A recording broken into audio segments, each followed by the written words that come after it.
سرکار دو عالم صلی اللہ علیہ وآلہ وسلم اپنے صحابہ کے درمیان تشریف فرما تھے۔ ایک یتیم جوان شکایت لیے حاضر خدمت ہوا۔ کہنے لگا، اے اللہ کے نبی، میں اپنی کھجوروں کے باغ کے ارد گرد دیوار تعمیر کروا رہا تھا کہ میرے ہمسائے کی کھجور کا ایک درخت دیوار کے درمیان میں آ گیا۔ میں نے اپنے ہمسائے سے درخواست کی کہ وہ اپنی کھجوروں کا درخت میرے لیے چھوڑ دے تاکہ میں اپنی دیوار سیدھی بنوا سکوں۔ اس نے دینے سے انکار کیا تو میں نے اس کے کھجور کے درخت کو خریدنے کی پیشکش کر ڈالی۔ میرے ہمسائے نے مجھے کھجور کا درخت بیچنے سے انکار کر دیا۔ سرکار دو عالم صلی اللہ علیہ وآلہ وسلم نے اس نوجوان کے ہمسائے کو بلایا۔ ہمسایہ حاضر ہوا تو آپ نے اس نوجوان کی شکایت سنائی، جسے اس نے تسلیم کیا کہ واقعتاً ایسا ہی ہوا ہے۔ آپ نے فرمایا کہ تم اپنی کھجور کا درخت اس نوجوان کے لیے چھوڑ دو، یا اس درخت کو نوجوان کے ہاتھوں فروخت کر دو اور قیمت لے لو۔ اس آدمی نے دونوں حالتوں میں انکار کیا۔ آپ نے اپنی بات کو ایک بار پھر دہرایا، کھجور کا درخت اس نوجوان کو فروخت کر کے پیسے بھی وصول کر لو اور تمہیں جنت میں بھی ایک عظیم الشان کھجور کا درخت ملے گا جس کے سائے میں سوار 100 سال تک چلتا رہے گا۔ دنیا کے ایک درخت کے بدلے میں جنت میں ایک درخت کی پیشکش ایسی عظیم تھی جس کو سن کر مجلس میں موجود سارے صحابہ کرام دنگ رہ گئے۔ سب یہی سوچ رہے تھے کہ ایسا شخص جو جنت میں ایسے عظیم الشان درخت کا مالک ہو کیسے جنت سے محروم ہو کر دوزخ میں جائے گا۔ مگر وائر قسمت، دنیا مال و متاع کی لالچ آڑے آ گئی اور اس شخص نے اپنا کھجور کا درخت بیچنے سے انکار کر دیا۔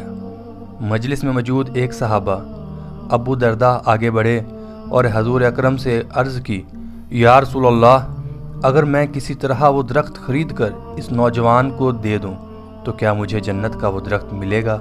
آپ نے فرمایا، ہاں، وہ درخت ملے گا۔ ابو درداء اس آدمی کی طرف پلٹے اور اس سے پوچھا، میرے کھجوروں کے باغ کو جانتے ہو؟ اس آدمی نے فوراً جواب دیا، جی کیوں نہیں، مدینے کا کون سا ایسا شخص ہے جو ابو درداء کے 600 کھجوروں کے باغ کو نہ جانتا ہو؟ ایسا باغ جس کے اندر ہی ایک محل تعمیر کیا گیا ہے، باغ میں میٹھے پانی کا ایک کنواں اور باغ کے ارد گرد تعمیر خوبصورت اور نمایاں دیواریں دور سے ہی نظر آتی ہیں۔ مدینے کے سارے تاجر تیرے باغ کی اعلیٰ قسم کی کھجوروں کو کھانے اور خریدنے کے انتظار میں رہتے ہیں۔ ابو درداء نے اس شخص کی بات کو مکمل ہونے پر کہا، تو پھر کیا تم اپنے اس کھجور کے درخت کو میرے سارے باغ، محل، کنویں اور اس خوبصورت دیوار کے بدلے میں فروخت کرتے ہو؟